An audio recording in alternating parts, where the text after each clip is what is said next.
hello, everybody, and welcome to the Curious Realm's continuing coverage of the Stairway to the Stars conference right here at the Luxor in Las Vegas, Nevada. We are joined by experiencer and abductee Erich Degner. How are you doing, man? I'm doing good. Fantastic. We had a chance to sit, chat, I guess it was a couple MUFONs ago. Yeah. And then we ran into each other again at the MUFON. And then I saw on Facebook that you were going to be here. And yeah. It's been great to be able to see you, hang out, stuff like that, and hear more of your story. Before we get into the writing of your book, let's hear about your experiences. When did your first experience happen to you, Erich? The big event, the one that I knew about, was August 7th, 2021.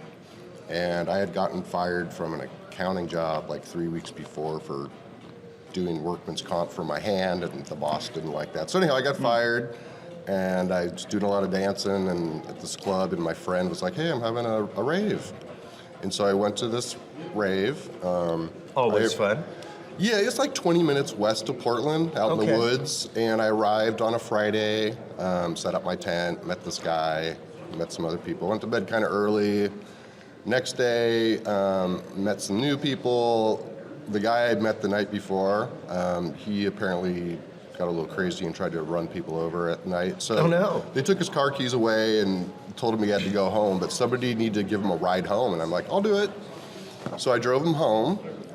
He got me an Uber back to the rave. I think I got there at like 3:30 or so, and I was dancing at this RV, and then the main stage was, I don't know, 200 yards away. So I was dancing at this RV at 4:51, and then somehow I was at the main stage recording. I don't know how I got there, maybe 30 seconds, and I'm recording the main stage, and all of a sudden there's this, like, imagine a burlap sack, but it's metallic, and you can see me filming the stage, and all of a sudden my hand, this mesh comes over me. You can see metal, and all of a sudden I start moving, and it looks like a mama cat dragging a kitten. Like, I'm on the ground. I thought I was crawling at first, but I've watched the video over and over. They took an 18-minute video when they took me, actually. Wow. So, yeah, I didn't find it till the next day when I got home. So they take me at the men's stage. There's like 50 people there. This mesh must have been a cloak because nobody saw it. They dragged me to a porta potty. Halfway to the porta potty, the music stops, the sky stops. You know, it's like time stops, and it's like slow motion to the porta potty. Wow. The door opens, and it's, you know, a plastic porta potty, and for like 3 or 4 frames, I'm like on the table, looking up, and it's metal. It's not plastic anymore. It goes from plastic to metal like that. So I don't know if I like went in the porta potty and got zipped up to a ship. And then the video they took is 10 minutes of black. You know, no visual, and you can hear, it sounds like I'm on a ship. You know, there's like clanking sounds, engine sounds, dripping, footsteps, metal clanking. I don't know if they have instruments they're working on me. Growling, you hear the couple growls. Oh, wow. After 10 minutes of all these sounds, you know, it sounds like, it's like, you know, sounds like I'm on a ship. Yeah. After 10 minutes, it's reverse course. The porta potty door opens. They drag me back to the main stage.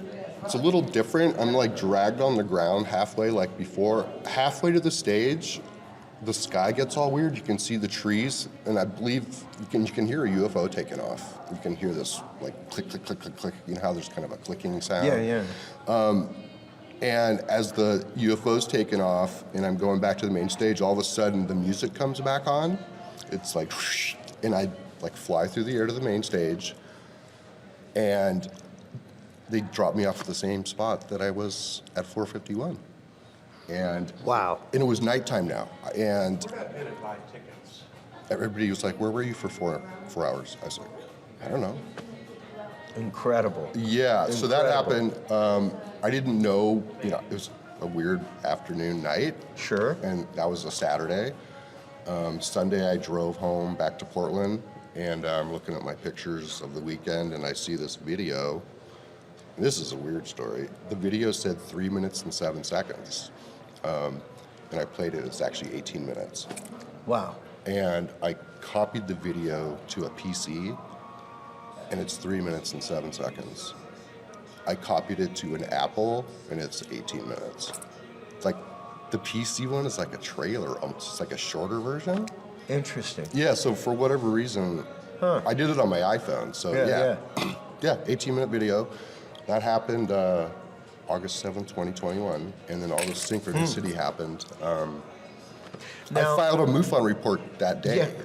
Okay. And then I joined MUFON, and their symposium was in Vegas 2 weeks later. I mean, what timing? I got abducted and a symposium. Yeah. So that was my first event where I networked. I showed some people the video and met the MUFON guy that did my case. And so yeah, that's kind of how it started.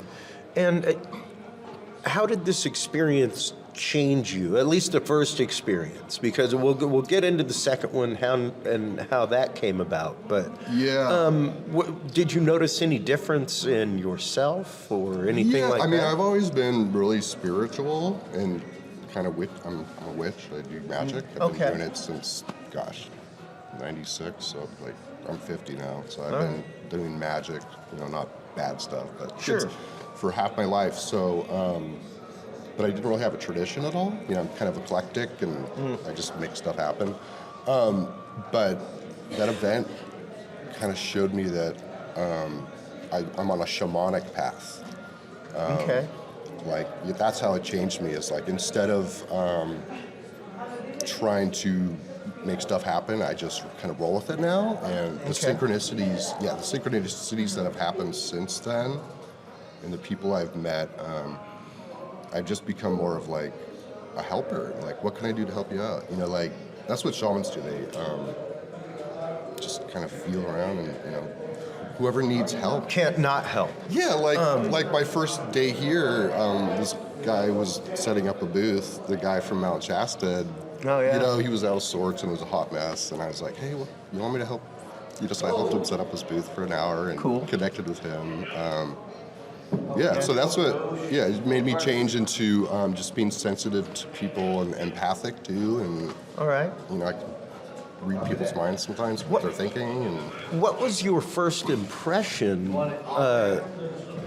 after the situation happened? Did you remember the situation immediately? Did you remember being gone? Anything like that? When I saw the video, when I got home the next day, and I thought back to, hey, what happened yesterday? Here's the weird thing. I was at like two places at once. Like when I got dropped off and I was gone 4 or 5 hours, half the people at the rave were like, where were you? Half other people, I interacted with them. While I was gone, I was like interacting. I almost bought a t-shirt. I bought some food. I hung out with some bros. I hung out with this gal. Interesting. Yeah, so I was almost like for half the people I was gone, disappeared into the third. Half the people, I don't know if that was like your body was running through autonomic response while your consciousness was relocated. Yeah, it's like I was somehow on their side and Earth plane at the same time. Wow. But when I looked at the video the next day, I'm like, gosh, that was a really strange day. And so, I wrote down everything. I journaled as much as I could, what I could remember. I actually called MUFON because I Googled it. Hey, file a UFO report. And I found the two guys in Oregon. They had their phone numbers and emails. So I actually called the head guy. He actually called me back, I don't know, like an hour later. We had a little 15-minute chat. And like, I'll file a report. So I think I filed a report the next day. And then that MUFON thing happened 2 weeks later. Wow. Yeah, the timing was just crazy. Now, you've had another abduction experience as well that you were not aware of. Yeah, I've actually... that came to you through regression, correct? No. I thought that there was regression involved. So. Yeah, I did have a regression. It took 2 years. So I got taken in August 2021. I went to my MUFON thing, and I just didn't go to any other events the rest of 2021. 2022 comes around, and then the first event was in my local area, McMinnville UFO Festival. Okay. Have you heard of that? Absolutely. It's a big one. And it's funny, I've lived in Oregon for, 15 years. I never went to the thing. Not even once. I never went to it. Yeah. So I went, it was in May. It was actually my birthday weekend. And I got a hotel. And I think it was Friday the 13th. And then my birthday was Saturday. And on Saturday, I was driving from my hotel to the community center to see Kathleen Martin. Okay. And then Whitley Strieber was later, so I was really stoked. I'm like, oh, I got to see Whitley and Kathleen on my birthday. And I parked my car, and I'm starting to walk. And it's like just across the street, maybe 2 blocks, 3 blocks to the community center from my car. Okay. And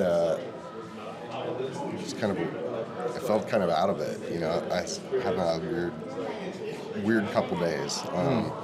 So I'm walking to the community center. I sit down on the seat right when Kathleen's talking, and this video shows up on my phone. It actually got texted to me, like literally when I sat down. So I look at the video, and it was just like the August one. This mesh, but it's only a minute and a half. The video starts, I lock my car, there's this like mesh over me. I'm going to the community center for a minute and a half, and then it ends, and I sit down, and I was really out of it. So after Kathleen's talk, I went down to the MUFON. They had a table. I'm like, hey, I think I just got taken again. There's a video that's very similar to my August one. Does anyone want to interview me now? Well, I'm fresh, and they're too busy. So that was the second one. So that was my second MUFON case I filed.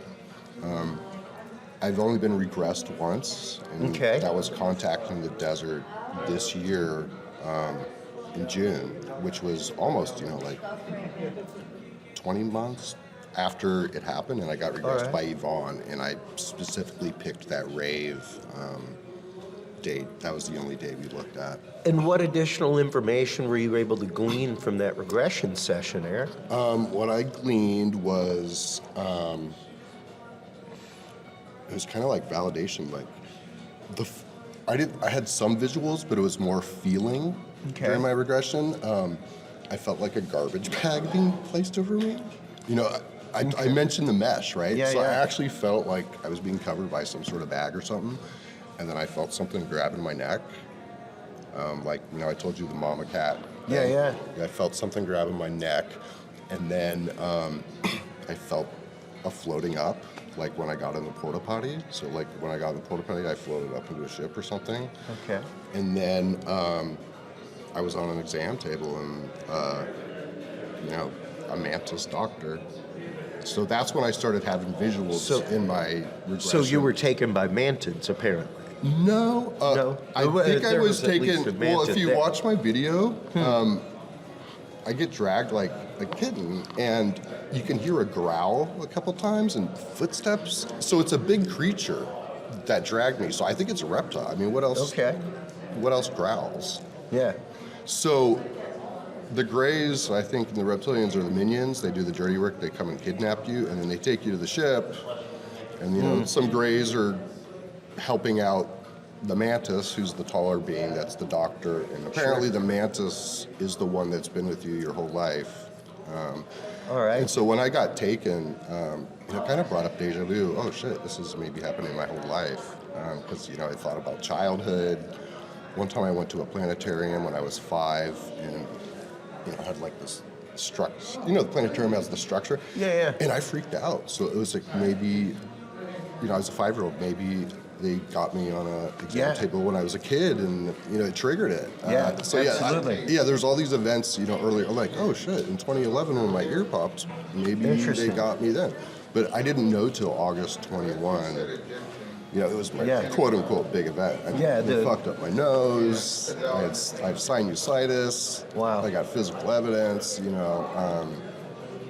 And aside from the shamanism, how has this changed you? Has this changed any thought forms that you have about alien life? Has this changed any other parts of your life, Eric?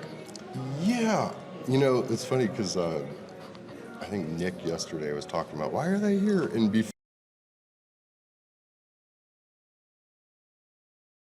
in 5th grade, I actually went to a symposium in San Jose, and it freaked the crap out of me. So it might have freaked the crap out of me because I was getting taken. Sure. But what changed was... It can also be a little creepy to begin with. Yeah. I got a 6-year-old, and sometimes it's funny because sometimes, like, he'll watch one thing, and then the next thing is, like, even lighter than that, and he's like, oh, no. Like, Ghostbusters is great, but, like, The Mummy by Boris Karloff, that's way too creepy. And it's like, okay. Yeah, so, I mean... One is way more realistic than the other, but all right. So, like, before I got taken, I just thought that the ETs were here as tourists. You know, it's like they come from their, hey, take a 2-week cruise to come check out humanity, this human race that's going down, you know? Yeah. But after I got taken, I believe they choose people for a reason. And people ask me, why were you chosen? And you know, this has always been my answer, because the old-timer experiences aren't going to be here forever. They're getting old, you know? Yeah. They're in their late 70s, you know, 60s, and they're not, the baton has to be passed. Even when it comes to the communities of this stuff, and that is one of the things that I talk about regularly on the show whenever I have people like Ryan Edwards from San Antonio, who is a cryptozoologist in his mid-20s, you know, things like that. We have to start passing these batons, whether it's MUFON, whether it's NICAP, what have you. Most of the people that are out there being field investigators, that kind of stuff, they're in their early 60s. We need some fresh blood. Like it's like when I walk into a 4th Degree Knights of Columbus meeting, they're like, oh, look at the young blood. I'm like, dude, I am almost 50. Right. I am not the young blood that you're looking for. Right. Like, you're looking for like 30-year-olds to carry this to the next people. Yeah. You know, and that's just it. With all of these topics, we have to be looking to how do we pass this on to the next people? How do we make sure that, especially things like MUFON, stuff like that, that protocols are followed? Right. That these things that have been in place to make sure that the scientific process is preserved is still preserved, but at the same time, bringing new interest in. Totally. Yeah, so I think they chose me because these older experiences are not going to be here forever, and the baton has to be passed. I feel like there's kind of a gap between the 70s people and now. There's not a great, you know, there's people talking, but there's not a great case like a Travis or a... And so, you know, I've run into him a lot. He's my bud. Cool. I keep running into him. But yeah, the baton has to be passed, and I'll tell you this funny story. Please. I went to MUFON, Kentucky, right, which was 2 months ago. Yeah. I was just going to go to Cincinnati to 3-day trip, and I'm like, gosh, that's a little short trip. Why don't I extend it a little bit and make it worth my while? So I'm an MGM guy. We're in an MGM place here. So get online, like, oh, Mississippi. They got a Biloxi MGM there. So it was free. So I flew to Mississippi first for 3 days. My first day, I drove to New Orleans. I'd never been there. My second day, I'm like, I'm going to go to Alabama. Oh, wait, there's Pascagoula there. Yep. And I'm like, oh, that's really close. And so I Googled it. And, oh, there's a plaque for Calvin. There's a plaque for Calvin Parker. I'm going to go see that before I go to Alabama. So I drive to this plaque. I see it. The local takes a picture of me. I go on to Alabama, back to Mississippi, fly to Kentucky for MUFON, and I find out that Calvin passed away the morning I drove to his plaque. Oh, wow. I literally left my hotel in Biloxi when he passed. Crazy. I arrived at his plaque like an hour after he passed. Wild. Yeah, so even though I've never met Calvin Parker, he passed me the baton that day. Yeah. Yeah, so it's like, like I said, they're not going to be here forever. There just needs to, you know, I'm kind of looking to the future. I'm like, I'm going to be, I got to write a book. I think right now we are fortunate for the fact that there has been so much opened up in the last 3 years. You know, just since 2017, when Lou Elizondo hit CNN with the first videos, things like that. That has opened a whole, not just can of worms, but conversation. Definitely. And then marrying that with things like quantum entanglement, winning the Nobel Peace Prize. Like, it goes to tie so many things together and opens up so many conversations that not only individuals but scientists were once closed-minded to. Right. And You know, now they're getting in on it. and Yeah. it's much like the NASA panel said, like, we need to remember that the literal mission of science is to explore anomaly. Like, Yeah. that's our job, is to find out what that anomaly is or why it's happening. Right. You know, and that has been woefully ignored. It has. So So- yeah, it's nice that it's opened up Yeah. with the leaks of the videos because more of Americans, world people are open to it. And Yeah. It's so much easier for me to be an experiencer now than the people back in the past. Because Oh, yeah. I'm not going to have these skeptics like That- hounding me Well, and fill up no. class. And, Yeah. so I got it easier.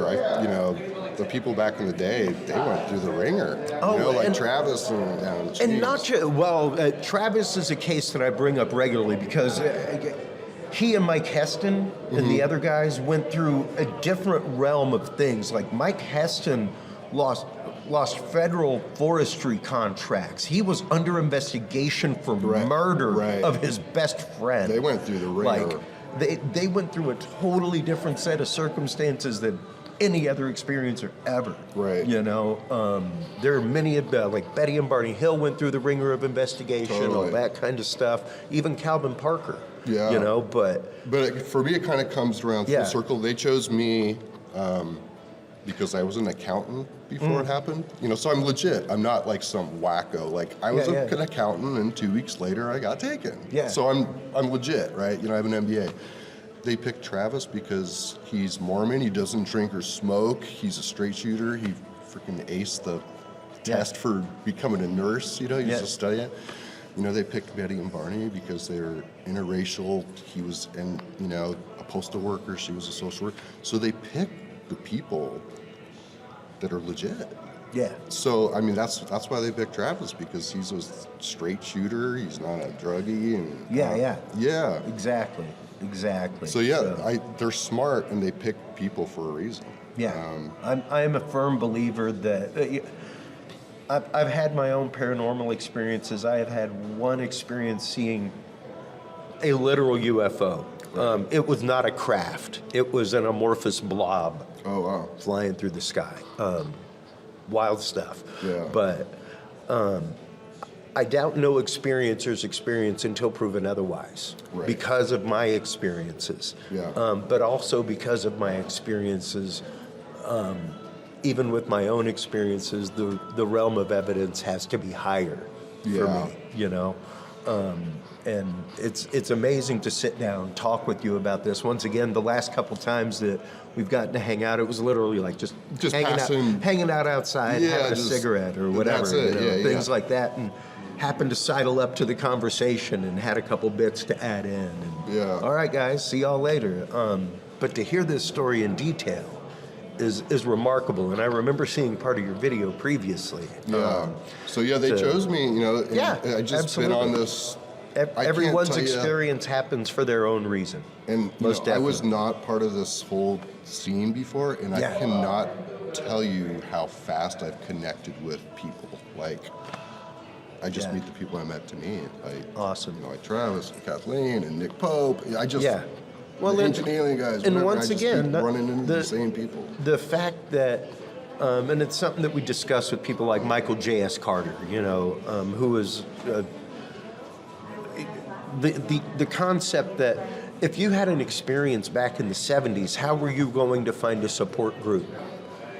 Right, you had. You didn't have the internet like we do now. You didn't have websites. You didn't have open conversation about this stuff. Right. You know, so it's like maybe you found a pull tab on a back bulletin board at the library. Yeah, I mean, all you can do is maybe buy a book by one of these researchers Yeah. that says, "Hey, write me," and Yeah. they write a letter. Hey, Yeah. I don't want to Yeah, tell but anyone this happened to me. there Is there wasn't any an support groups? experiencer resource team with MUFON at the time. No. There weren't any means of support. Yeah. Now there is tons. There's tons of communities where you can go, get together with other experiencers, realize that you are not the only one. Definitely. That you are, it's not that your experience isn't unique, it's that you are e pluribus unum Right. of many you are one. Right. You know, and that's a different concept.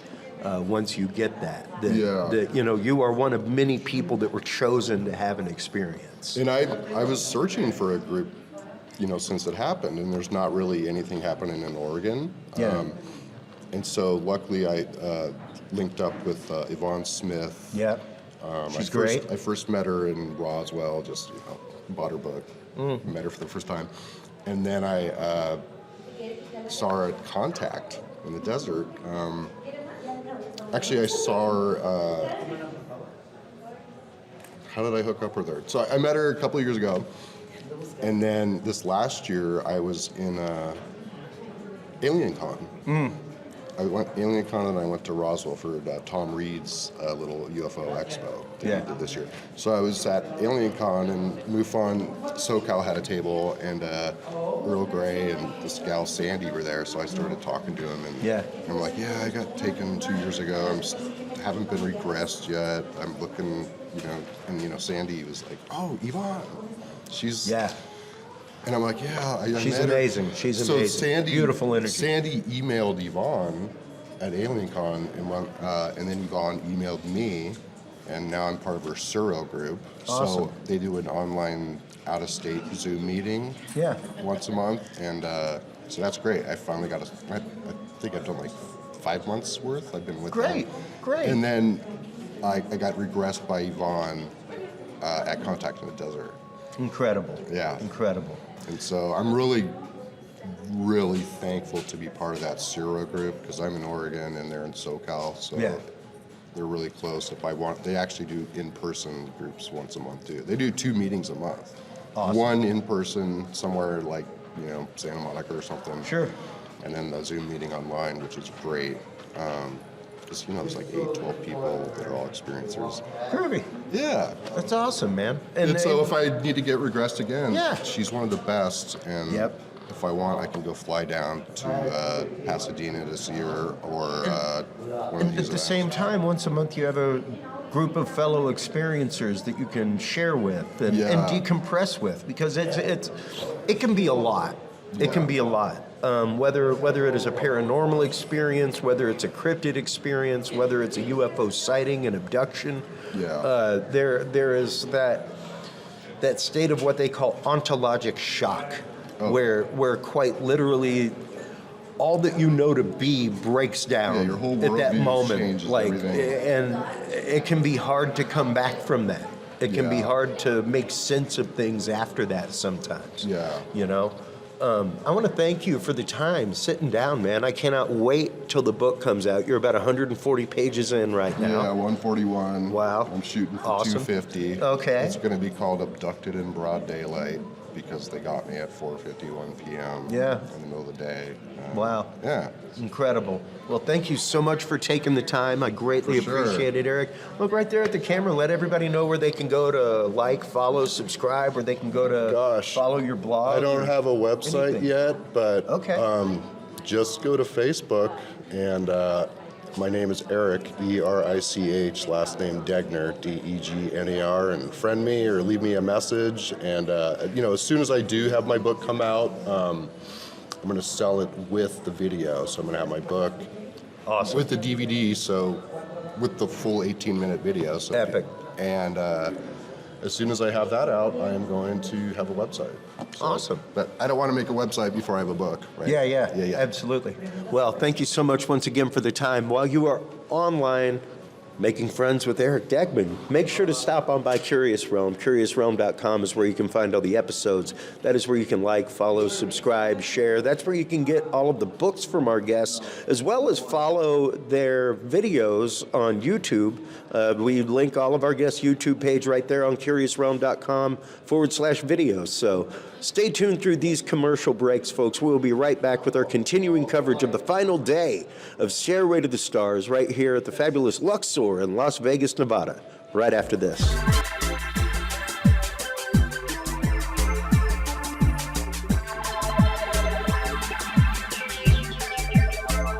Hello Hello, everybody, and welcome back to the Curious Realms continuing coverage of Stairway to the Stars here at the Luxor in Las Vegas, Nevada. We have the honor of being here with Arcturus Ra. How are you doing? Good, how are you? Doing fantastic. Now, you are an Arcturian scientist and member of the Starfleet. Yeah.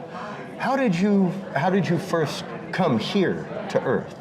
Well, I was physically born in this vessel. Okay. But I was projected from birth from, I call it a recall ship, because I wake up in a pod. When I wake up in a pod, I'm being briefed, I'm told I'm a commander, and I'm basically kind of put to like you can say cosmic trance. And from that pod, which is like a recall ship, I don't know if you remember the series Caprica, Battlestar Galactica, where the Cylons have recall ships. Yeah. Well, ETs have that. Okay.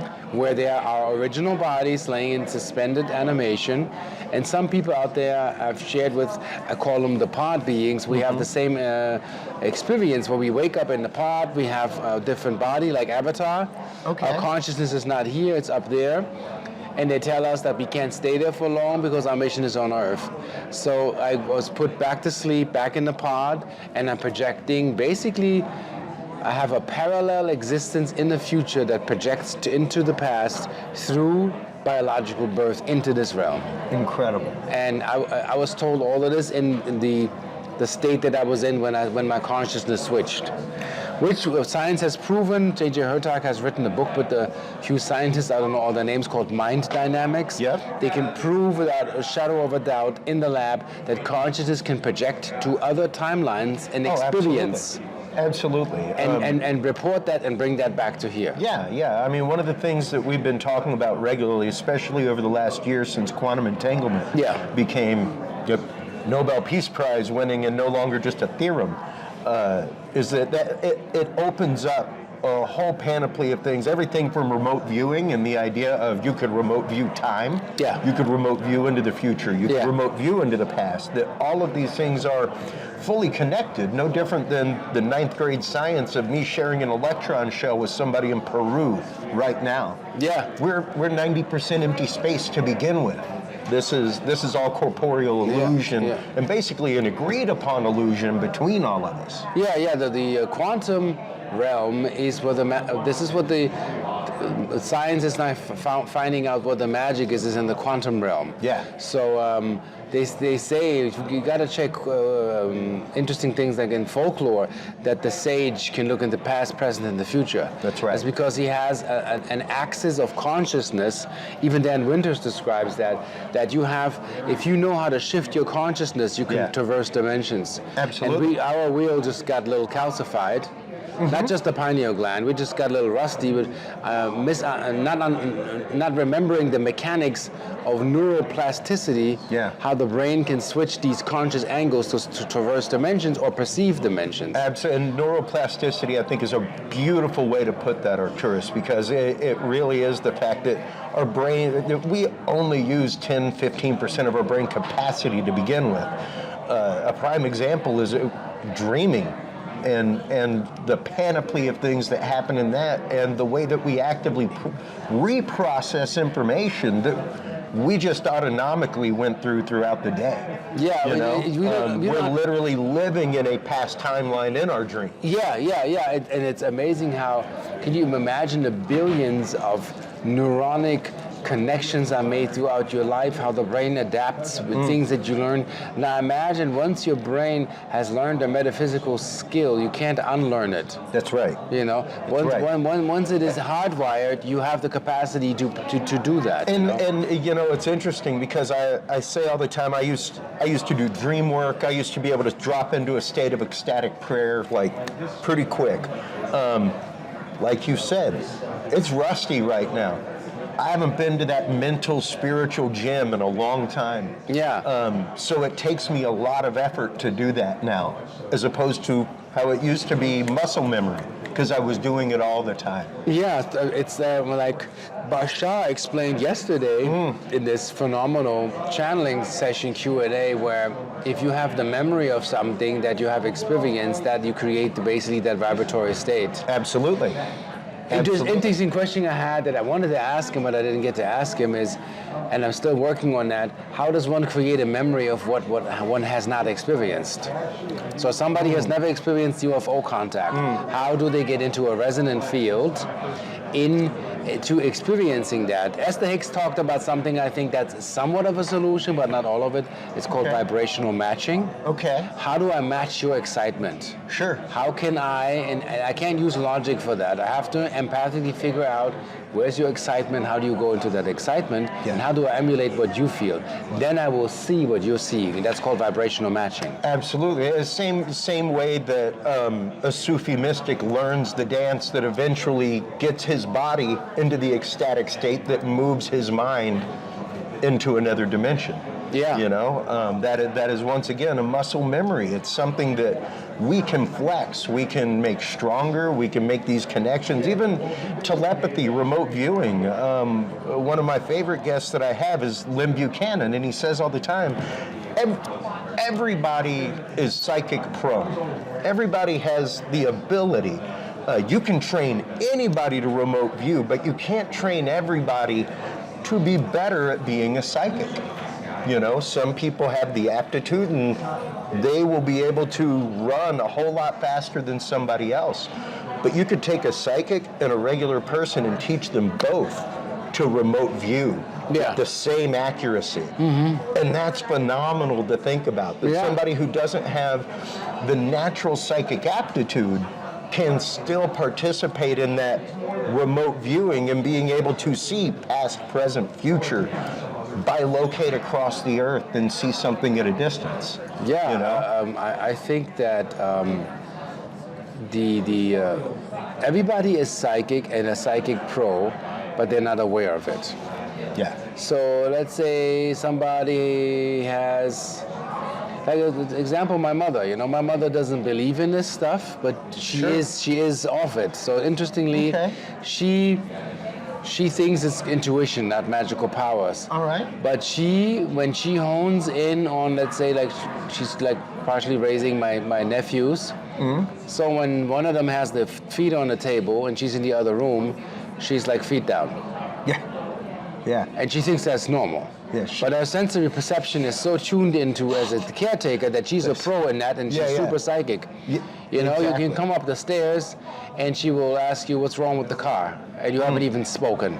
Wow. And she thinks that's just, you know, getting old wisdom and mother intuition. Mother's intuition, exactly. Yeah. But it's the magic psyche that she is concerned with family members, so she hones in on that can also be limiting.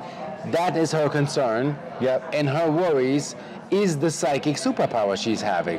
And she thinks that's life. And I think there's more to it, you know? Absolutely. And when we open ourselves up to that, if you want to train remote viewing with that focus that you're having with being concerned when your nephews come home, you're going to be the prime remote viewer. But since that's not her focus, she can't see that. But it doesn't mean she's incapacitated. No. So every normal human being, let's say Granny that goes to bingo and collects these savings coupons and is an ace at it, but she's psychically primed to know where the catch is, where the coupons are. Well, she plays her bingo class, she wins all the time, and nobody gets it because she's a pro, because that's her main focus. Well, it's like I used to teach whenever I taught religion to kids. It was like, beyond anything in the world, beyond anything what anybody tells you, trust your belly button. When you feel the little kite string pull on the back of your belly button, listen to that and pay attention to the world around you, because something is going to, either you've walked in somewhere that you don't need to be, and like you'll know that. You'll walk in and be like, I don't know if I'm supposed to be here, man. And you need to listen to that. You know, that's called the intuition. That is your connection and a vibration with the world around you, you know, and that's being tuned in. Now let's get a little bit into Arcturian technology. Okay. And how that technology can not only change us, but help us tune in. Arcturus? So basically what have developed is bioresonant pendants that get people into a higher vibratory state without having to meditate and the ritual, all that stuff. It's more, I'm giving people an experience that they don't remember or they never had, to feel what it feels like. Oh, I have butterflies again, or I can dream again, or my heart tingles, by increasing the way light is being projected, captured, and projected back into the system by emulating a holy place. So a holy place produces photons, negative ions, and has some magnetic correlations, as in high magnetics come from the ground. So I combine these, and I create what I'm creating is kind of like, you call it an intrascalar frequency, to bring that back to enhance the way your cells communicate. And I did a talk yesterday where I'm explaining, can you imagine that within a second you have 100,000 biochemical impulses going back and forth in your cells based on photonic information. So when the light levels and light communication in your body is in the basement, well, that's where sickness and dis-ease comes in, and false belief structures. Also, people have to understand, like, a belief structure that is a non-essential or really not assisting you is also less of the light. So everything that I'm getting from the Arcturian Council is everything is about light and the purity of light information. So I did that in soil. I put a crystal pebble in the soil, and the green comes back, and I haven't even watered anything. And they're like, well, don't you think that plants need water? Well, water is the transport system for light. Yeah. And light is broken down into minerals, vitamins. So people don't know, vitamins direct light. Yeah. Cells store light, you know. Enzymes are like a production facility for light. Plasma in the blood structures the light, you know. The blood itself is a transport for light. You are a light distribution factory and system. We just break it down in amino acids. These are all components of light. They have alchemical names, but it's all based on light. Absolutely. And when the information establishment within your system has found an equilibrium, and the atomic bonding angles of your biochemistry are actually normal, you have that what you see as the Archangel Metatron. Yeah. And So Metatron, as I showed this in my speech, see right here, is basically when the array of the bonding angles of the atoms in the cell are in order. That's what the IBM has found out under a super microscope. It looks just like that. Yeah. It shows little hexagonal cells with this round energy inside. So so Metatron is nothing but a higher order, divine cellular matrix, you know. Absolutely, and most crystals are of a hexagonal nature. So once you start seeing that and seeing the relation between the six sides, the vibrations, it's pretty incredible stuff. And also understanding that this is a holographic universe. This is a holographic projection field. That's right. It has matter. It's not all imagined, but the matter changes. That's why we call it illusion, because it doesn't stay forever. Yeah. And in this projection field, you actually have to know, like Metatron, they are computer programs that divinely govern this. And that's what I'm working with. So they said that they found what they now call Adinkra codes. You heard of them? These are algorithmic search engine codes to find things, but a scientist found the same codes in nature. So this is a supercomputer program that helps you to find your alignment and structures you in the order of everything that's biodynamically and sentient as far as you can imagine the universe. Wow. And there is a hierarchy. Otherwise, this entire system here, what we're doing, wouldn't work, you know? Yeah. Like metal, plastic, copper, titanium, us communicating, vibrating molecules. Absolutely. Hearing the vibrating drum in your Eustachian tubes. Translating that into electrical impulses, and your learning capacity from your brain translates that into a language that creates images, which is the lowest level of telepathy. Terence McKenna said that. Isn't that amazing? He said language is the lowest level of telepathy because I have to say something for you to receive an image. That's right. The high level is when I no longer have to verbalize. When I say rose, I know automatically you would probably think of a red rose. Sure. Because that's typically where we go. So that's imagery created by words. Isn't that freaking amazing? It's like mind-blowing. Oh no. Just to know it, have the awareness. Absolutely, absolutely. And that's quite literally part of the issue that they are having with AI as we speak. Yeah. Is that like most AIs, like I mid-journey quite a bit. Yeah. You cannot put words into mid-journey. It comes out as mush. it comes out as something else because the AI literally has no context as to what the letters in the word mean to the relation of the other letters around it, or what the word itself visually means. Yeah, but interestingly, I learned psychically how to talk with AI. So I Really? psychically go into this AI thing and see how does it communicate. Whatever being we created a being, or whatever level of development that is, that's what it is. So I use Midjourney, I use also Wonder. Yep. Pretty amazing app. And I said, Wonder, restructure the Japanese subterranean transport system effectively according to a mycelium network. Wow. And it can emulate that. Yeah. Because we have done that.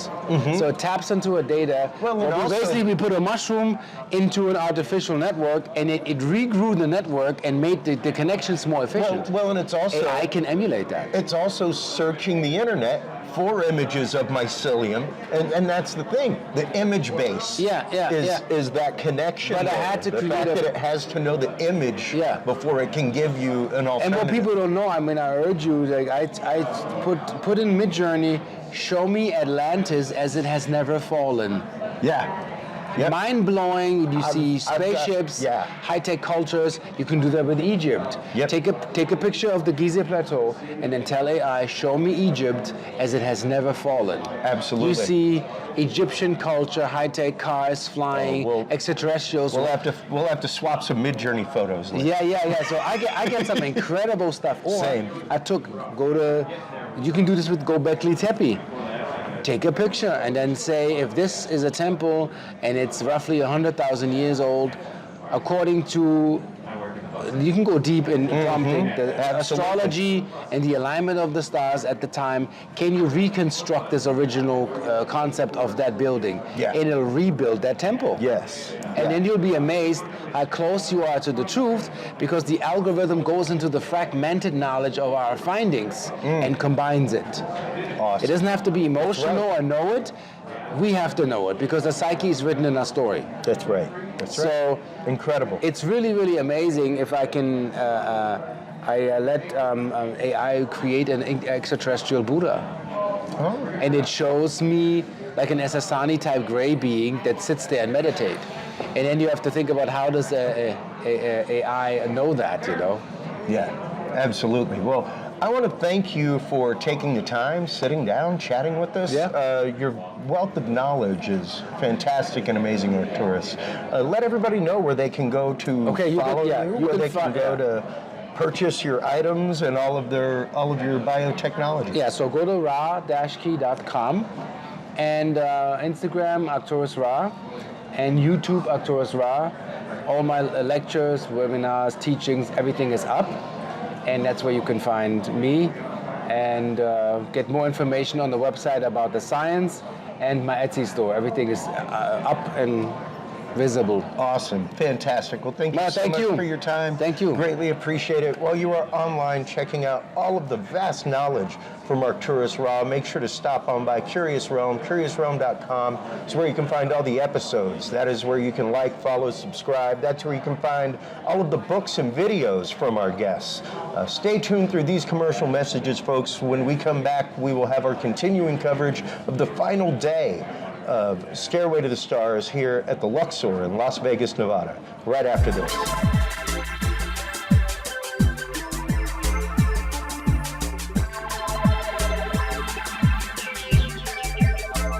Well, hello everybody, and welcome back to the continuing Curious Realm coverage of Stairway to the Stars here at the Luxor in Las Vegas, Nevada. We have with us returning guests who we met at MUFON this last year in Ohio. Jim Lawrence, how are you doing? I'm doing fine, thanks. Fantastic. You are an investigator out of New Brunswick, Canada, Yes. Yep.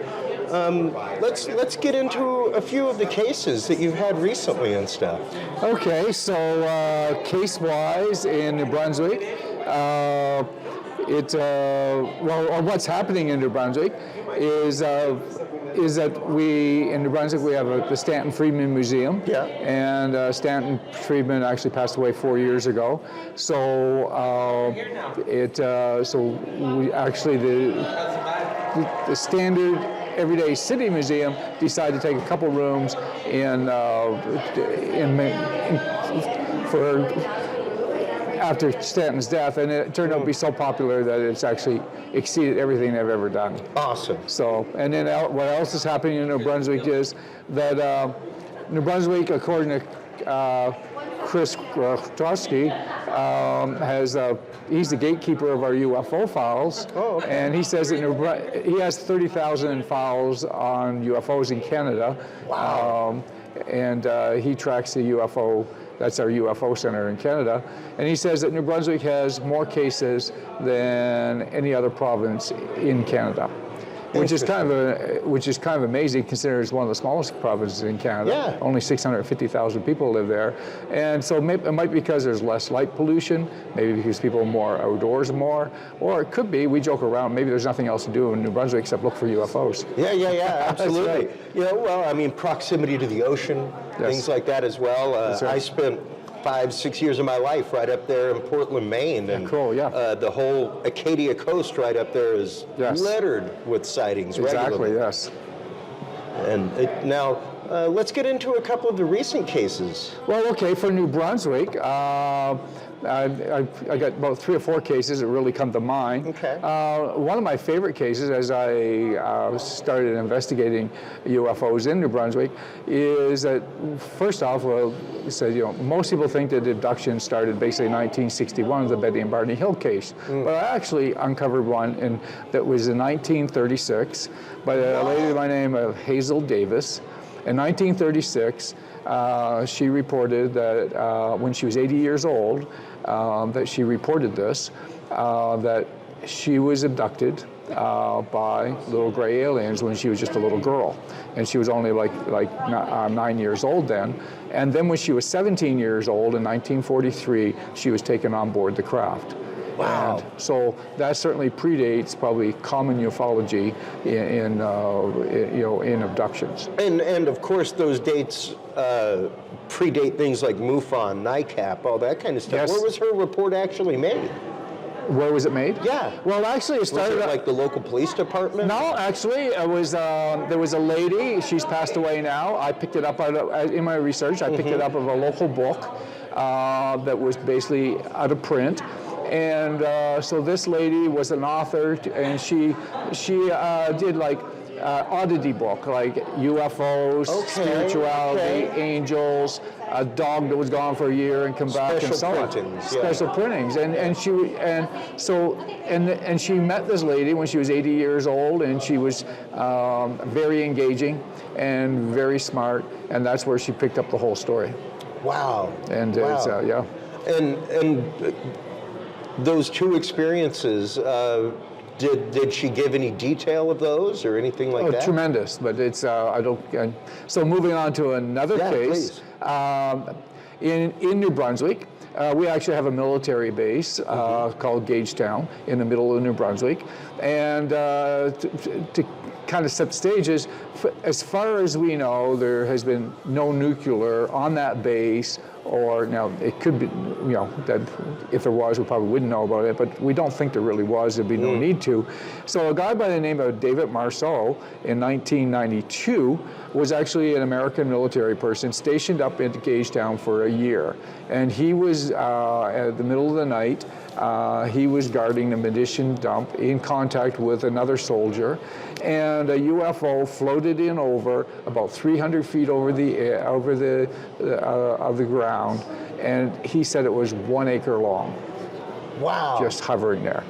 So that's it. That's just basically. That's massive. That is massive, and it even gets even more massive. We'll bring into some really good cases happen on the edge of New Brunswick, which is called Loring Air Force Base, which is in northern Maine.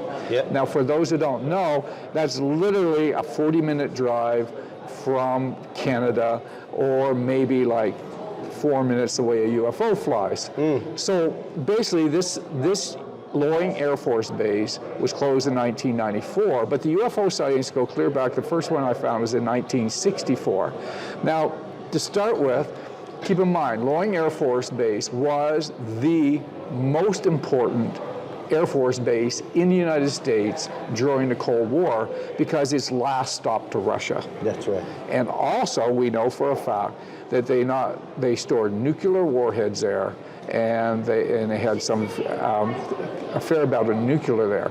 So in 1964, a guy by the name of Gary Ames reported that he was out on duty at the Air Force base, and there was a UFO 20 to 30 feet wide, 10 feet high, and he was about one city block away. He pulled out his 10 times telescope, and Army-issued telescope, and he could see it floating 2 or 3 feet off the runway with a purple glow under it. Ooh. But interesting enough, when he checked in later as the incident died down, later at the day, he talked to another guy who's seen it, who was only a half a city block away, and he described exactly the same thing, and it was trapezoidal in shape, and he says when it took, he described the exact same thing. He said when it took off at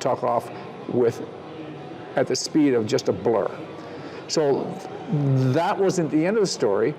A number of days later, on the base, the rumors started getting around that 4 or 5 days later, in the same time frame, basically, that one of the soldiers had actually seen 2 alien beings out in the same area, and he fired a warning shot, and they did not stop, so he fired 2 shots directly at them. The next day, they found the bullet holes in the snowbank, and so that was interesting. And so it was just kind of a rumor, and then within a couple of days he was gone. He was either discharged or moved off the base, and so anyway, and the rumor kind of got around, and the rumor was nobody really took it seriously because they said, oh, he was firing at little green men. So the first guy I talked about who actually seen the UFO and made the report, actually after they are both out of the service, he happened to track the guy down or happened to bump into him and was talking to him.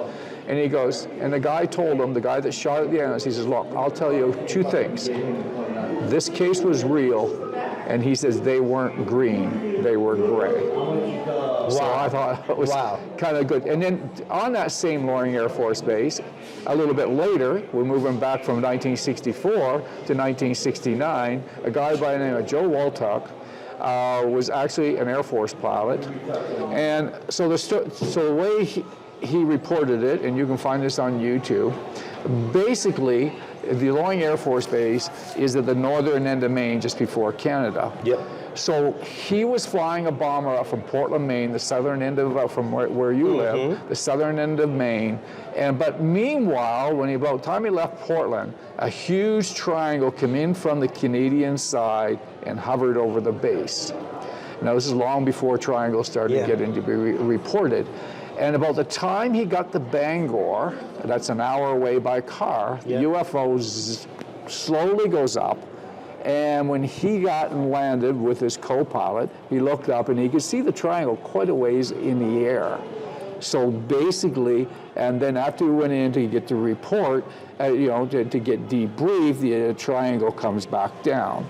Long after he retired, what he did is he happened to be, long after he retired, he was at a MUFON conference, and back in the 80s, but there wasn't very many pictures of these, and suddenly up on the screen somebody pulled up a picture of a triangle UFO, and he actually is in the front row, and he jumps right at me. He said, "That's what I seen." His wife says, sit down, you're embarrassing me."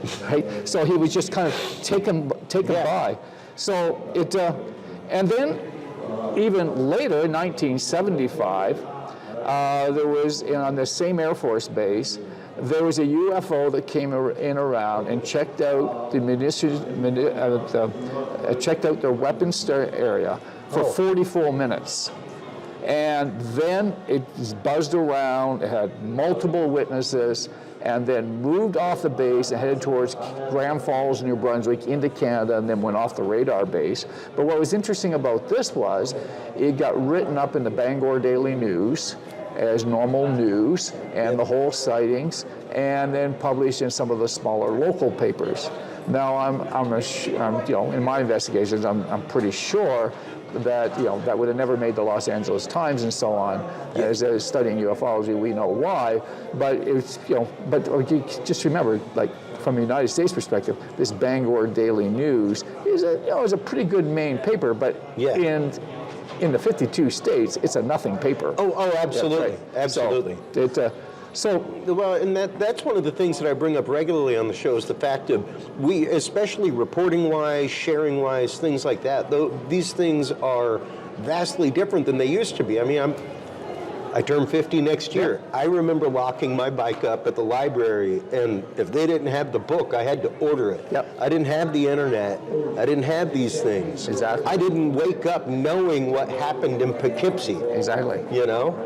Maybe there was a morning show where there would be some national news, but aside from that, it was Tom Brokaw in the evening, and he had the national news. Yes. And Bangor Daily News is one of those, even if you lived in Portland, you'd have to special order it. You couldn't go and just pick it up at the grocery store. Another one just slightly out of New Brunswick is in Nova Scotia. We have the famous Shag Harbor case. But interesting enough, we got Chris Stiles, who's been investigating that since 1967. But the more interesting one that's just come to light the last year is when he was investigating the 1967 Shag Harbor crash, which was actually a UFO that actually went into the water and then floated away. And Laurie Wilkins he's still living, 80 years old, at the Shag Harbor Museum, and he'll tell you about his actual sighting. But more interesting, over the years, Chris actually spent 45 years investigating what's called the Shelburne case. Now, for many years, he tied it to, he was talking to different people in the military that had their NDAs and non-disclosure agreements. And so he spent about 30-some years playing one against the other, get to tell this or that. So he actually, the thing is about 3 different people that he actually was interviewing over the years. And he would get a little piece out of this place, and he'd play him against the other, and say, he says, this guy told me this, and so on. So the story basically has come out that 7 years prior to Shag Harbor in Shelburne, there was a naval war exercise with about 20 warships, and 10 American, and this is in Shelburne, and 10 American and 10 Canadian ships. But and in the middle of these war games, there was one ship that stopped what they were doing, and under the water was 2 UFOs, and they were obviously, there was aliens on the outside, and they were trying to repair the ship. So what made this interesting, he heard the stories, but he actually managed to, for 3 days, basically, what's happened is, for 3 days, they were monitoring this, and it made up such a stir that the Joint Chiefs of Staff for the American military actually flew a helicopter up onto this ship to check it out. And also, they put the whole ship on what was called DEFCON 1 alert. Which in history has now, if you check Wikipedia, they've only been at DEFCON 3. So you can Google that and figure out what that whole story was about. But he actually managed to track down, and they were sending divers down every day for 3 days to take videos of what these aliens are doing about keeping their distance. And Chris managed to actually track down the guy who actually took all those videos. Whoa. And then he's just brought out a book called Clear Sweep 5. You can just Google it on Amazon. Okay. And there's the whole story. And and I know Chris Stiles really well. Wow. And there was a similar case of that, probably in Newfoundland. And if you Google Richard French UFO, you'll find it in the 2013 congressional hearings telling about almost the same incident, but he has it a few years earlier. So the question is, could it have been the same incident? Who knows? But they're both really interesting incidents. Wow. Well, and all of these are remarkable instances and great examples of cases that have been around for years that are still being investigated. And I think that bears to be witnessed right now, because a lot of people don't realize the fact that investigations don't just stop. That's right. You know, I mean, unless it comes to the fact of, okay, this is a balloon. You saw a balloon, you saw this, something like that. Every MUFON case, every NICAP, doesn't really matter. These cases remain open, and much like the Pascagoula case, information keeps coming in, keeps coming in, keeps coming in. Exactly. And I found that I only really started actively investigating. I've been reading about this subject since I was 5 years old, or well, probably 12 years old.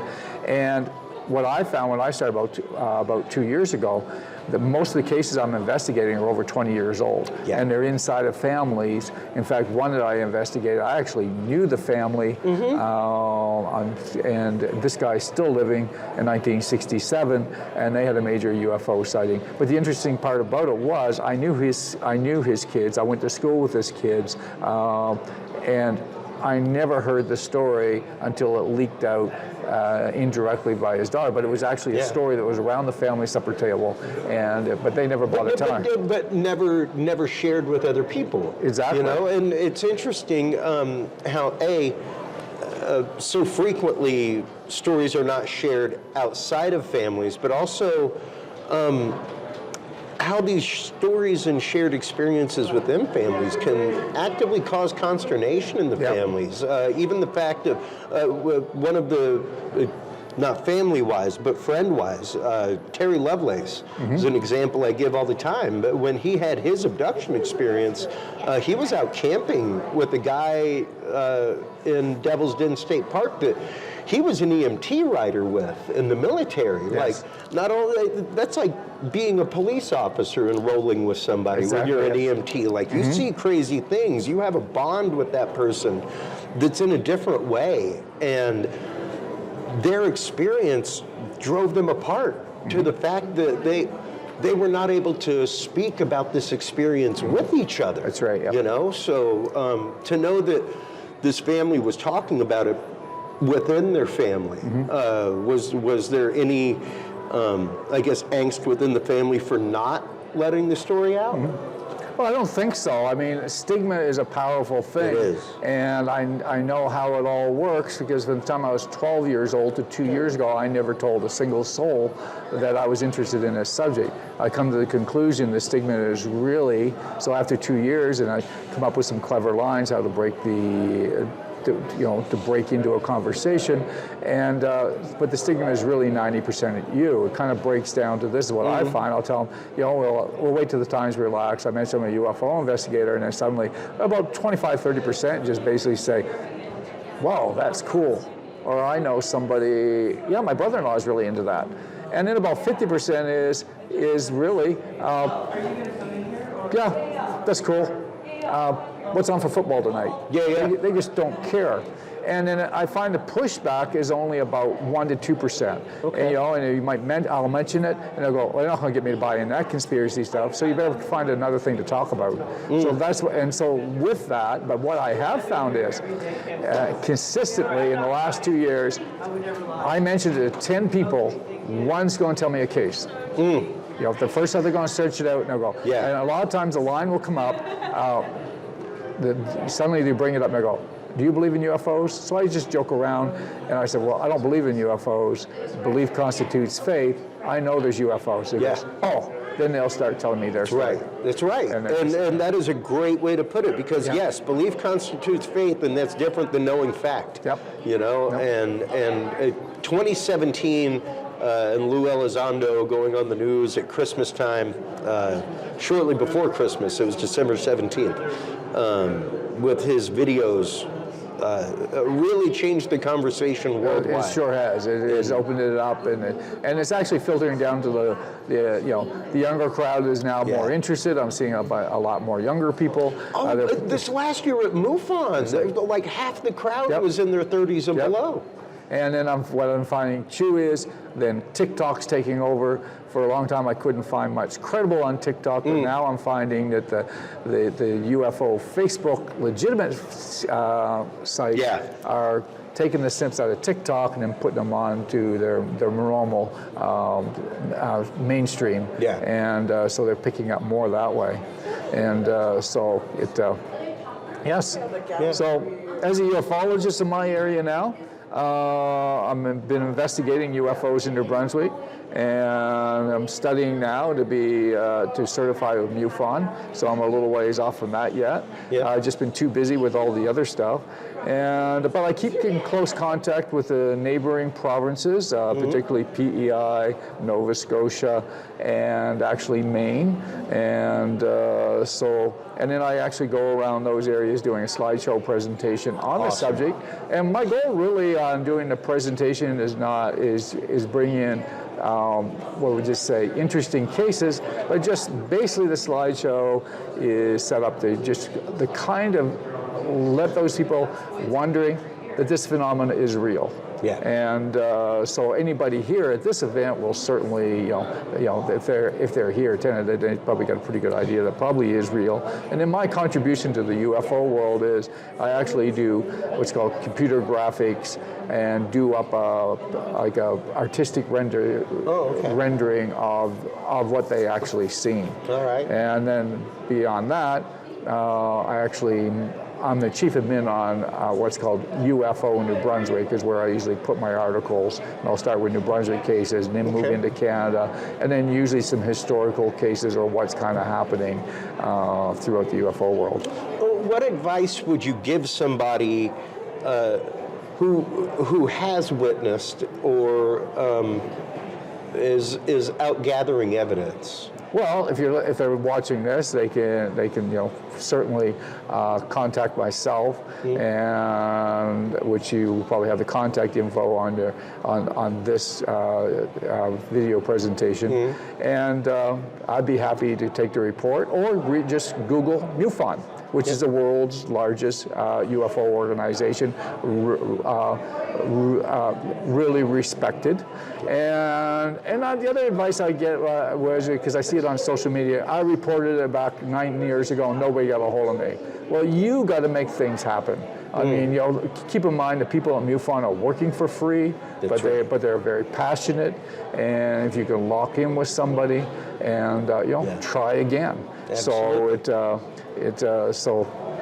And if you're looking for things to do around New Brunswick, my area, if you want to, so I often say, like, if you want to do a UFO excursion, the Shag Harbor, which is a good place to start. Every October now, they're doing a Shag Harbor event. Awesome. So an idea, you could drive to Fredericton, New Brunswick, or fly to Fredericton, New Brunswick, and do the tour of the UFO Museum. It has Stanton Friedman in it. And then another hour, you can go to the Digby Ferry and go to Yarmouth for a weekend UFO event. And they use like Nick Pope was at the last 2 years he was there, and Martin Willis was there this year. And we usually have about 4 or 5 big names, and Chris Dahl usually will do his on the Shelburne case that I just talked about. And then from there, on that event, they will actually drive you to the crash site on a bus to the Shag Harbor crash area. And then there's actually a little museum there, the Shag Harbor Museum, about the size of a bungalow house. And it's well put together. And then after the event, you can drive to Halifax, see that, and then drive back home, or fly back home from Halifax. So it can be a one-way trip. That's a good thing to do on Awesome. And that's every October. Just Google. It's called Shag Harbor UFO Expo every year. Awesome. Yeah. Well, I'll have to check that one out. Before we let you go, let everybody know where they can go to get in touch with you, where they can go to like, follow, subscribe, where they can go to find out more information about UFOs in New Brunswick. Well, in New Brunswick, the easiest way to get home is go to UFO New Brunswick, which is a Facebook page. And then I actually, if you want to send me a message, I'll actually mail out this magazine that I print in-house, and that's just New Brunswick cases, probably cases you haven't even heard about, and I've compiled that all in the magazine. I'm happy to mail it out to anybody who wants to make contact with me, and you can find my info on this YouTube header. Absolutely. Well, Jim, thank you so much for your time. Thanks. Once again, my friend, I love having you on whenever we're here at these events. Excellent. Absolutely. Appreciate it. Thank you. While you are online checking out all of the amazing work of Jim Lawrence in New Brunswick, make sure to stop on by Curious Realm. CuriousRealm.com is the website. That's where you can like, follow, subscribe. That's where you can find the books and videos from our guests. That's where you can follow their YouTube channels. Stay tuned through these commercial breaks, folks. We'll be right back with our continuing coverage of Stairway to the Stars here in Las Vegas, Nevada at the Luxor. We'll be right back after this.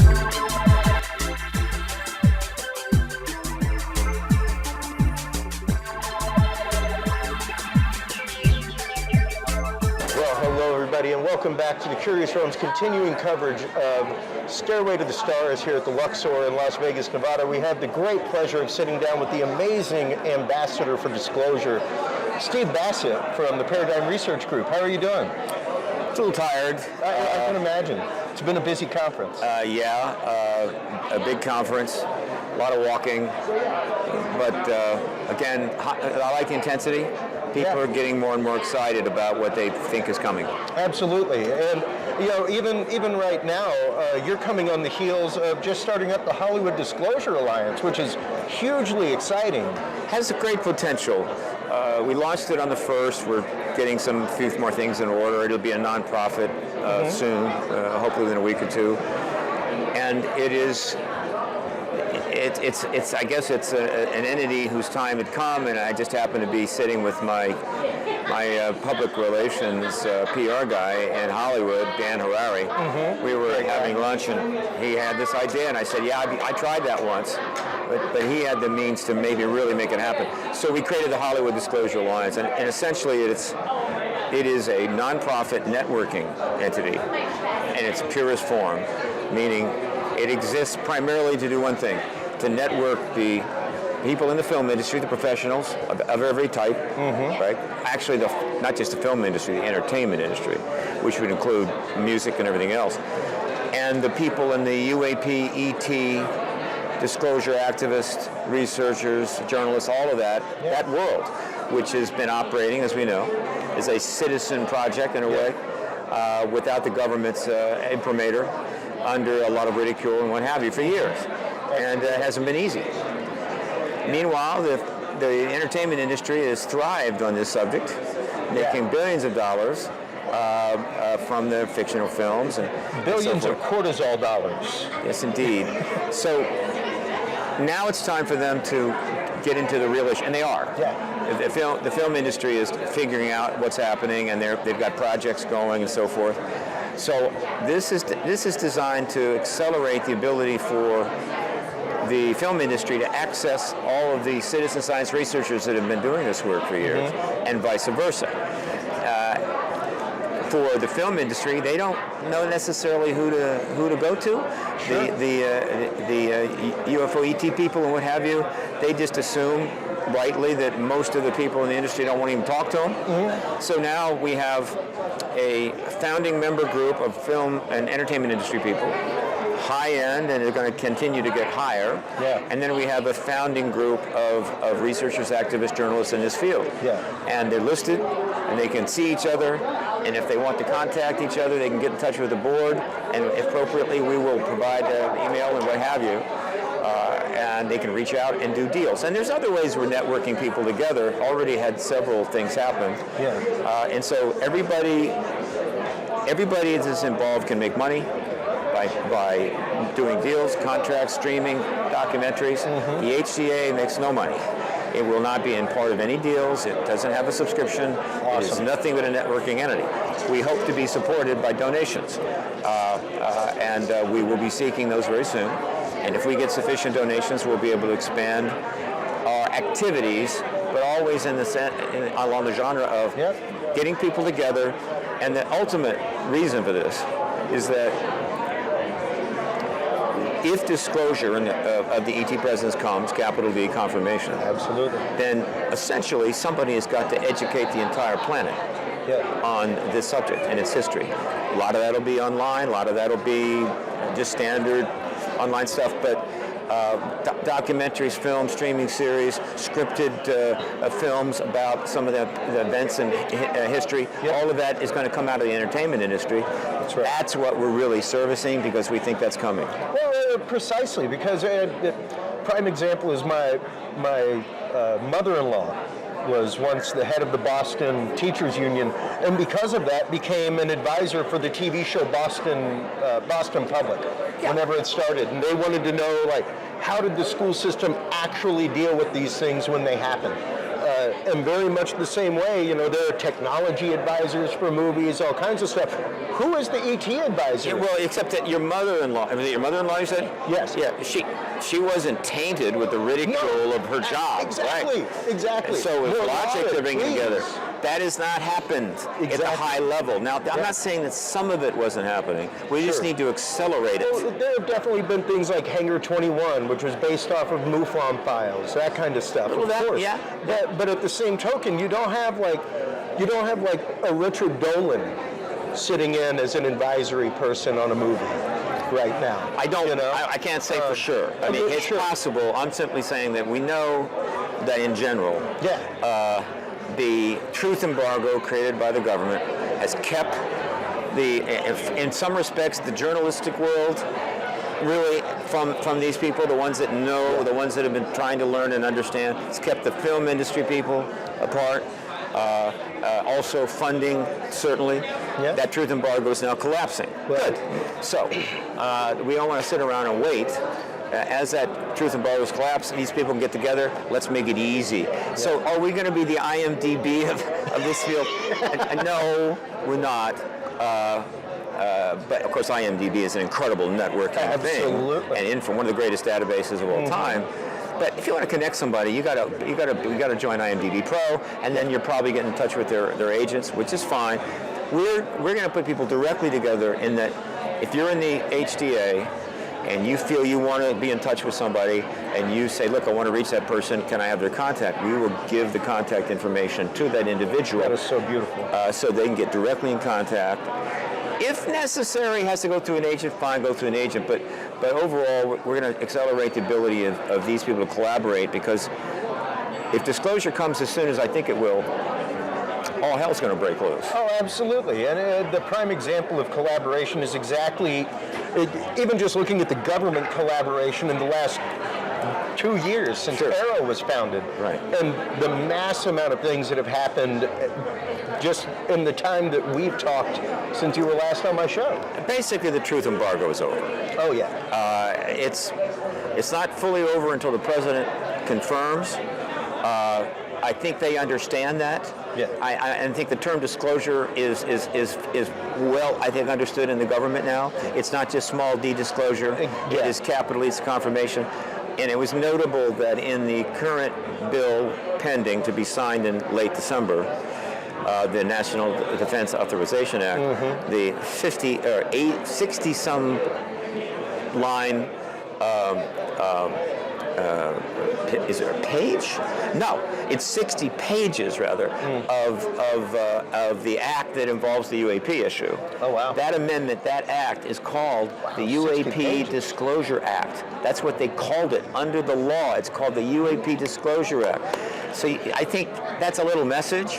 Yeah, that's they beautiful. get it, okay? Yeah. It's not the UAP Let's Find Out Act or the UAP Revelation Act. It's the UAP Disclosure Act. And so again, I think that it's over. I think they know it. And now it's a question of getting the thing set for the president to be able to confirm. Yeah. And virtually everything is in place, as of this legislation certainly, except one more thing. We have to have the powerful hearings. Yeah. With the major witnesses, the ones that are just intensely significant, almost all military. That hearing has to take place probably over a week at least, and that will be sufficient to allow the president to come forward and confirm. Yeah. Without that, it's tough for the president to come out and say it right now. Yeah. There's been some things happening, but David Grush comes forward and confirms the ET bodies and ET craft. Is that enough for the president to step out? Not really. Yeah. Not there. There needs to be, it's basically a single individual's testimony. There needs to be 10, 12, 15 witnesses. I think that's coming, but it's in the hands of Mark Shermer. Yeah. Senator Mark Warner. It's in the hands of Mark Warner who is the chairman of the Intel Committee. Yeah. History literally stands on his shoulders right now. Yeah, and that is a large and heavy burden for sure, because Good call. The one thing, even whenever I had you on the show last, the one thing that I have said consistently is that when it comes to Big D disclosure, it has to be through legal means. It has to go through that process. Well, because yeah. the first thing that we're going to do is exactly what Grush said: follow the money. And when you come up to the brick wall, those are the people that you need to talk to. Those are the people that have been either hiding technology, reverse engineering technology. There's multiple like bases for the programs being classified. Sure. But the disclosure is a big deal, and it has to be done appropriately. It just can't be somebody's fed up and they're going to get out there. And that's kind of what I've said, is that, we've got to slow boil it and make sure that it's done properly. We slow boil it. Most It's definitely slow boil. I mean, you've been It's now I've boiled. been the official disclosure lobbyist for 20 years now. So we needed Aero, we needed NASA to get involved, get a study group together. We needed the legislation, we needed briefings of members of Congress. We needed the structure. We needed the legislation that will explain how information will move out from the secret world into to be analyzed and so forth, and then into the archives, into the public. All of that pretty much is now put in place with the passage of this bill. Yeah, it's been a fantastic road to just sit back and fly on the wall watch for the last 2 years to see this beautiful culmination of things actively happening. And if anyone wants to really kind of see the record as the best record that's available right now, there'll be books, God knows, is go to my website, paradigmresearchgroup.org, and then under resources, just hover, comes down, go to Print Media Archive, click through there, go to the main archive, and there you'll find 15,000 news articles about this in chronological order. So you can go back a year or whatever and just start reading forward. And in the news, literally, you're seeing it all unfold as covered by the news. So it's now covered and they even seriously. said that in the last hearing with Grush. They said, thank you to the media for your assistance in getting this out there. The journalists, we've been pounding away at the journalists for years. They have kept their distance. They have played it this way and that way. They've not refused to really jump in. They're finally coming around. Yeah. We could argue that this is late, that they should have done this much sooner. But in any event, they are coming around. And again, when you're the government and you're looking out, and the journalists are into this, and everything else, it's over. Yeah. Okay. Yeah. Look, I've got to wrap this up. Precisely. Absolutely. We done? Most definitely. Once again, let everybody know where they can go to find everything from Paradigm Research Group. ParadigmResearchGroup.org. Fantastic. While you're online checking out all the amazing work of Steven Bassett and Paradigm Research Group, make sure to stop on by Curious Realm. CuriousRealm.com is where you can find all the episodes. That's where you can follow, subscribe. That's where you can find links to great sites like Paradigm Research Group. Got a lot of links on there. Stay tuned through these commercial breaks, everybody. We'll be right back with our continuing coverage of Stairway to the Stars right here in Las Vegas, Nevada, right after this. Cool.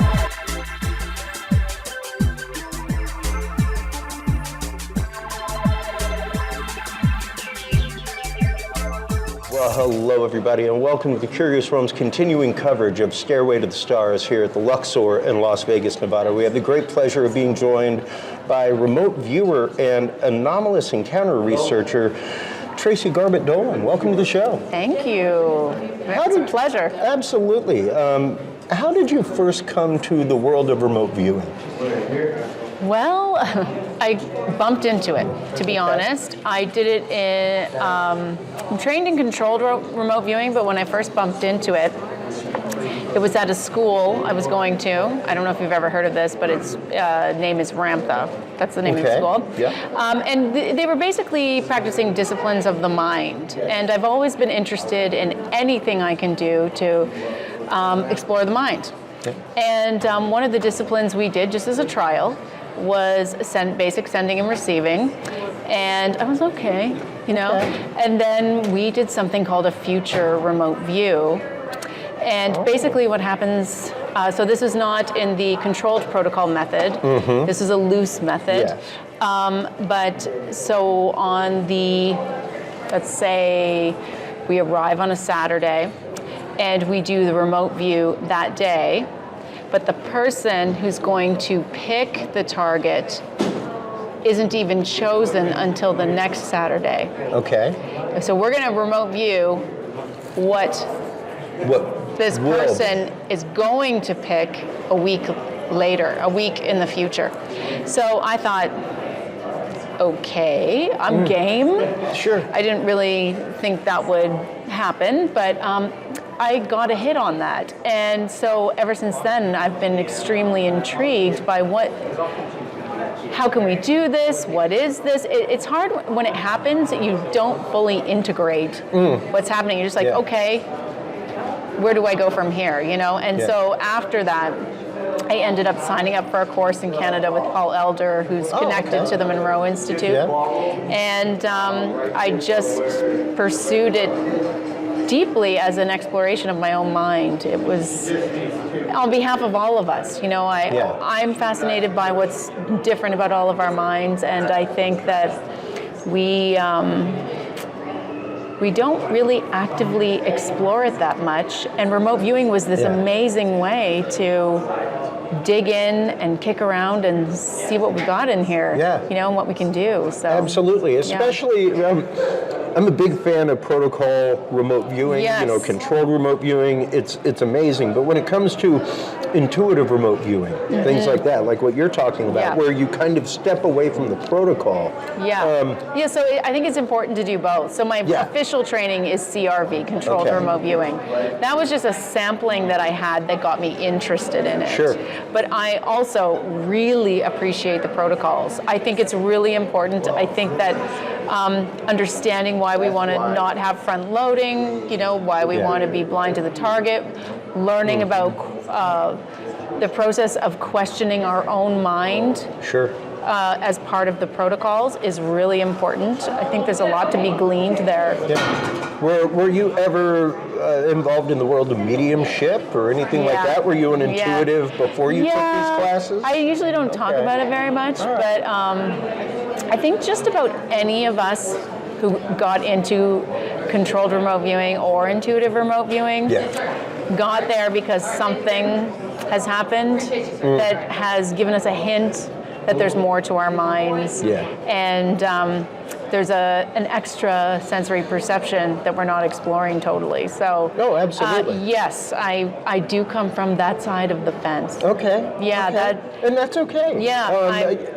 Whenever I've interviewed Lynn Buchanan the few times that I've had, amazing individual. But the one thing he says is, though we all have a propensity to be psychic, and some people may be able to naturally flex that more than others, you know, learning to be psychic is different. But anybody can be taught to control remote view, whether you have a propensity to be psychic or medium or intuitive or not. And that is what, to me, is the most remarkable thing. The work from SRI, things like that, where it is just documented. Out of all the conferences that I go to, that is the one that I go to where people have commas and letters behind their names. Yes, isn't that amazing? Like laser physicists, nuclear physicists, psychiatrists, psychologists. It is phenomenal to see the literal panoply of education that is in that field.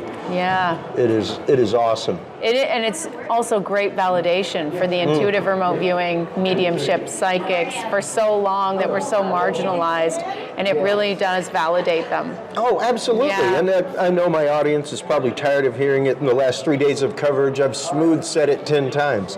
The whole concept that quantum entanglement won the Nobel Peace Prize.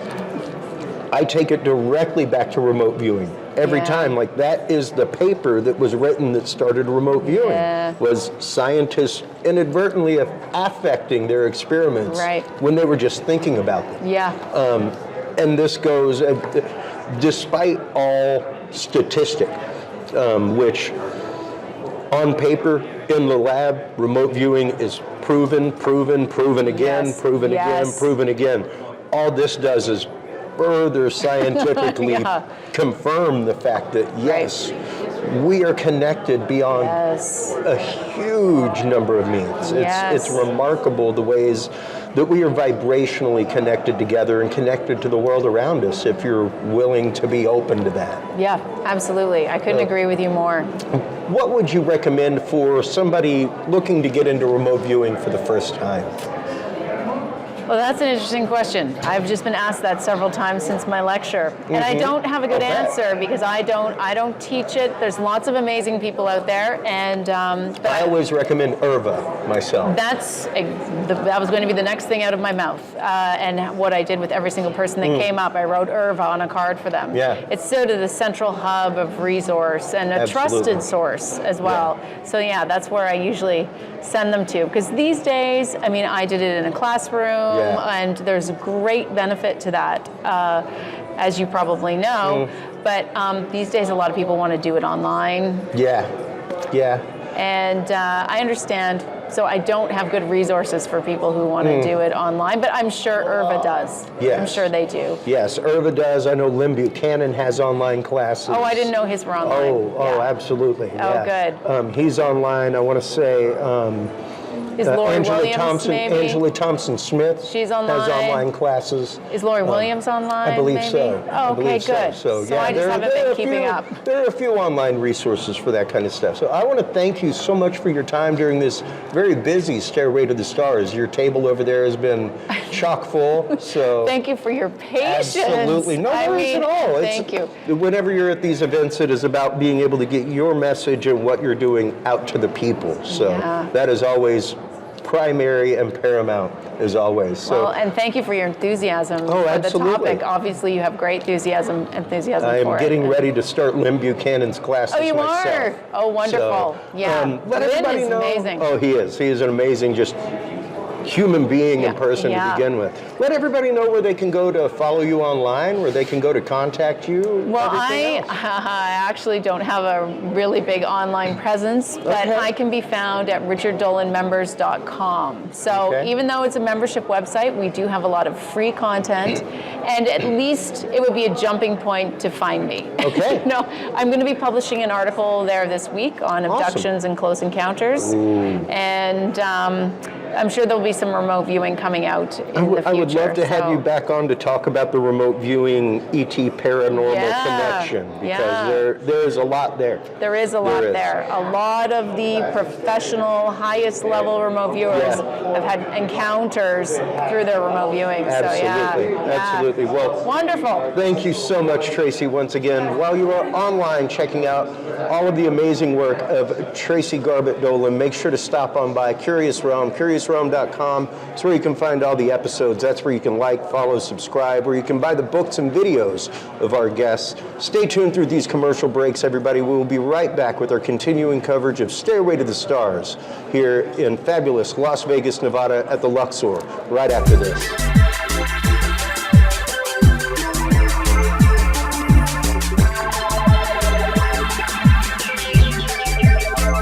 Hey there, everybody. Thank you so much for tuning in to this amazing episode of interviews. It was fantastic coming here to Stairway to the Stars.